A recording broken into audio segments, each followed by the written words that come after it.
A familiar face returning to the 7-1-6. Your Buffalo Bills have signed Gabe Davis before week 1 against the Baltimore Ravens, with Buffalo still having, I guess, a couple question marks at the wide receiver spot. They thought they'd bring in one of Josh Allen's favorite targets from back in the day after he spent the season in Jacksonville. Adam Schefter broke this down. As you're watching Bills Breakdown by Chat Sports, I am your host, Tyler Smith, and this is not going to exactly be straight to the 53-man roster here, as we know that Gabe Davis is recovering from a knee injury that kept him out for a long portion of his season with the Jacksonville Jaguars, underwent surgery, and is still working his way back to game shape. Davis initially will be on Buffalo's practice squad as he continues to recover from last season's torn meniscus and gets ready to return to play. So not immediately a 53-man signing here, but absolutely could be as he gets healthier and healthier. I'm sure Josh would want him on the 53 at some point during this season. Look, we'll get more into this Gabe Davis signing in a moment, but this is why you subscribe to the channel. We'll upload daily Buffalo Bills videos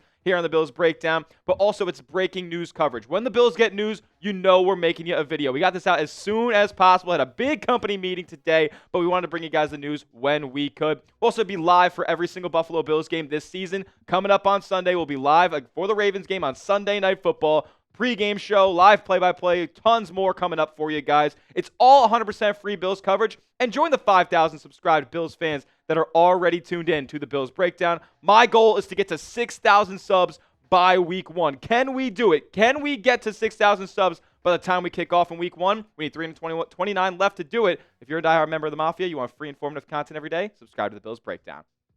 All right, my take on this whole thing is with Dwayne Carter going to injured reserve here, that means that a practice squad slot is going to open up, because what the Bills are going to have to do here is bring a defensive tackle from the practice squad, elevate him to the 53 to replace Carter, and then they'll have a kind of a practice squad slot to fill in whatever position they would like, and they decided to bring back Gabe Davis on that. We had heard through the Twitter streets, people were rumored about Gabe Davis being in Buffalo. We saw on his Instagram story this photo of Rick James. Actually, might have been a video, but we know Rick James is a legendary Buffalo musician. So he's hinting at it, all this stuff, and there were rumors about him being in the area, and it finally came to fruition. We know that Davis went on a meeting with the Buffalo Bills a couple of weeks ago, and I originally had thought maybe it was to get some leverage over the Pittsburgh Steelers, where he thought he had maybe more of an opportunity, but he ends up coming back to Buffalo here. 26 years old, 6'2". You guys know Gabe Davis, man. Big frame receiver, vertical threat, 3 touchdowns in the AFC divisional against Kansas City back in 2022. Look, we don't want to talk about the finale of that game, but Gabe Davis absolutely showed that he was worthy of the contract that he got when he got signed by Jacksonville. He's coming off that knee injury, though, and look, it's not something that we're exactly keen on, because what did Gabe Davis do? Beat you over the top. Knee injury is not going to help you beat you over the top much longer. Like, he already had that free agency meeting with the Steelers, and that didn't go all that well, apparently, because they didn't end up signing him. So how healthy is Gabe Davis? Well, what we know is Gabe Davis has been pretty productive, especially in his Buffalo Bills tenure. Not obviously, the Jacksonville season was one to forget for him, both health-wise and production-wise. But back in Buffalo, man, this is a guy who averages 15 yards a catch at minimum. 7 touchdowns in each of the 2 previous seasons of before 2024. And like I said, he was one of Josh's favorite targets here. He spoke very, very highly of him when the free agency meeting was going on.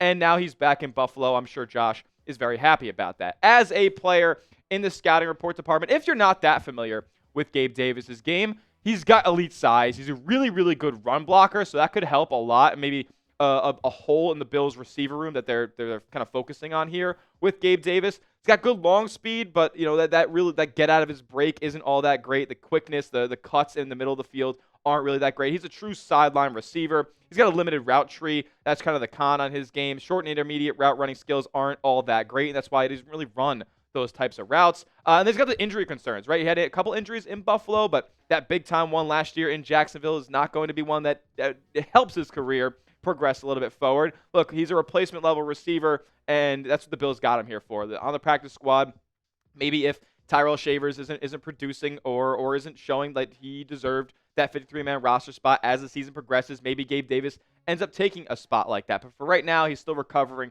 from that knee, and it's just good to have him back in the building. I think it's good vibes for Josh and the entire offense, and even a guy like Shavers to kind of get some veteran leadership from a guy like Gabe Davis. Look, I've never been the biggest fan of his game, really for the reasons that I just showed you on his cons on the scouting report.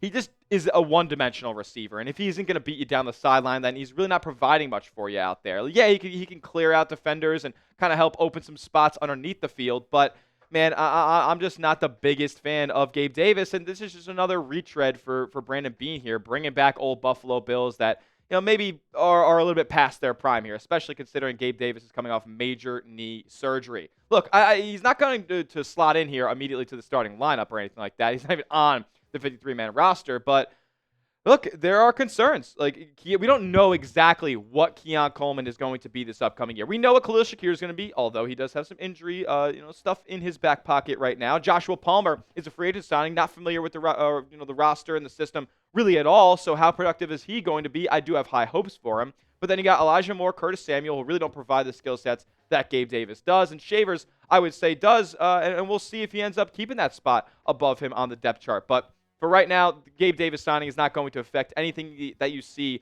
in this Buffalo Bills receiver room over the next couple of weeks. Grade the signing from Gabe Davis for me down in the comments section. A, B, C, D, or F. Are we happy that number 13 is back in Buffalo? Sound off for me down in the comments section. What does the Mafia think? Next, we're going to get into some probably definitely more somber news. Like the news that we're about to talk about is not good for the Buffalo Bills here, and it happened at about the worst time, less than a week away from Week 1 kicking off. We'll tell you what it means in just a moment, but first, get hooked up with our proud sponsor, and that is Prize Picks. Prize Picks is America's #1 daily fantasy sports platform because it's daily fantasy made easy. And with the football season here, do not miss out on all the winnings that you could get. I'm talking up to 2,000 times your money watching the Buffalo Bills this upcoming season on Prize Picks. Available in over 45 states. They're always hooking you up with awesome deals. All you guys got to do is pick more or less on 2 to 6 players, stat projections, and watch the winnings roll in. Prize Picks is also offering you guys a free $50 in lineups when you sign up using our promo code CLNS. So when you do that, all you guys got to do is play your first $5 lineup. Don't worry, you don't have to win it. You get $50 in lineups instantly dropped into your account. An example of a lineup that I have for Week 1 coming up. James Cook, more than half a receiving or rushing touchdown. Josh Allen, more than 31.5 rushing yards. And they're giving me a freebie as well. Dak Prescott, they do this stuff all the time. Make it easy for you guys to win real money in real time. Dak Prescott, more than half a passing yard. Tell my picks or fade them. Just do it at Prize Picks. Download the Prize Picks app today. Use the promo code CLNS for $50 in lineups instantly when you place your first $5 lineup. Like I said, you don't have to win it to receive the $50. It's guaranteed. Prize Picks. Run your game. All that information will be clickable down in the comment section and description of today's video. I alluded to it earlier with Dwayne Carter going to the IR. Awful news, honestly. Over the weekend, we heard that Dwayne Carter suffered a torn Achilles in practice and will miss the entire 2025 season. And for a Bills defensive line that has a lot of youth on it, has a suspended player on it, this is a big loss. And Carter was expected to play a big role in the Bills defensive line over at least the first 6 weeks of the season. Now they will not see him at all, and that's why they have to bring Gabe Davis here out of the practice squad because a 53-man spot opens with Carter going to IR. Man, it sucks. He didn't have the biggest season last year, but he did contribute. He was a mid-round pick back in 2024, 5 tackles for loss, but he also has injury concerns dating back to last season where he missed 6 games due to a wrist injury and had to go on injured reserve back then, and now he will not get the opportunity that he was looking for in 2025. It's very unfortunate. Dwayne Carter was looked at as a potential cut candidate or trade candidate. He had a really quiet offseason for the most part, so he wasn't looked at to be like this crazy difference maker, but absolutely was going to be in the rotation here, and now he falls out. The IR spot has not officially been designated yet, and the 53-man roster elevation has not been announced just yet.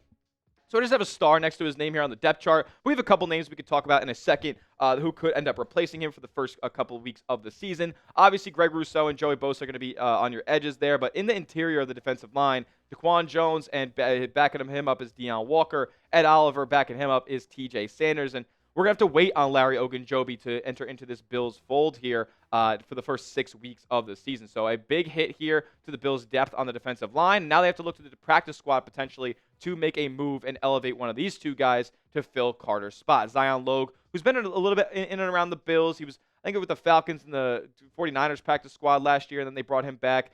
Jordan Phillips is the player that has by far the most familiarity with the Bills here. He's 32 years old. How much Jordan Phillips do you really want out there on the football field at this point?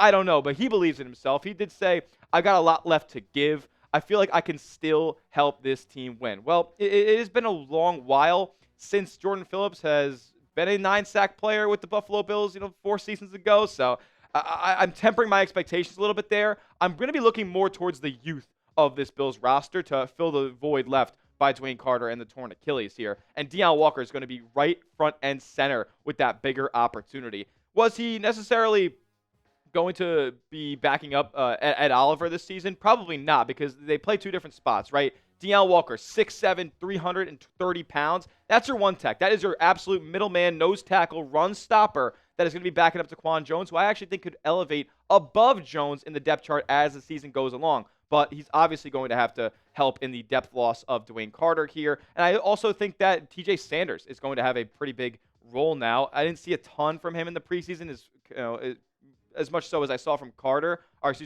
as much so as I saw from Walker in the preseason. He was deflecting screen passes. He got half a sack in there, a couple stuffs at the line of scrimmage. I didn't see as much from TJ Sanders here. He's going to be more of your speed 3-tech, backing up Ed Oliver, but he's going to have a bigger opportunity now and a bigger role and a bigger responsibility and more asked of him, as the Bills will have 6 weeks without Larry Ogunjobi, and you lose Dwayne Carter here. We'll see if Jordan Phillips can make any type of impact on the football field. Because, look, you're going up against Goliath when it comes to the run game on Sunday. These Baltimore running backs, last year in the AFC divisional game, they put up 134 yards on 22 carries. They were putting up over 6 yards a touch on you, the Thunder and Lightning duo of Derrick Henry and Justice Hill. That stuff's going to happen again if these young players can't adjust to the league quickly. So I am concerned a little bit heading into this league, and heading into this week, and I haven't even talked about Lamar Jackson just yet. So the Bills are absolutely going to have to make sure that these young guys are ready to roll here against one of the league's most formidable rushing attacks. It's going to take a lot, but I do have faith in a guy like Deion Walker here, who, with every opportunity that he's gotten this offseason,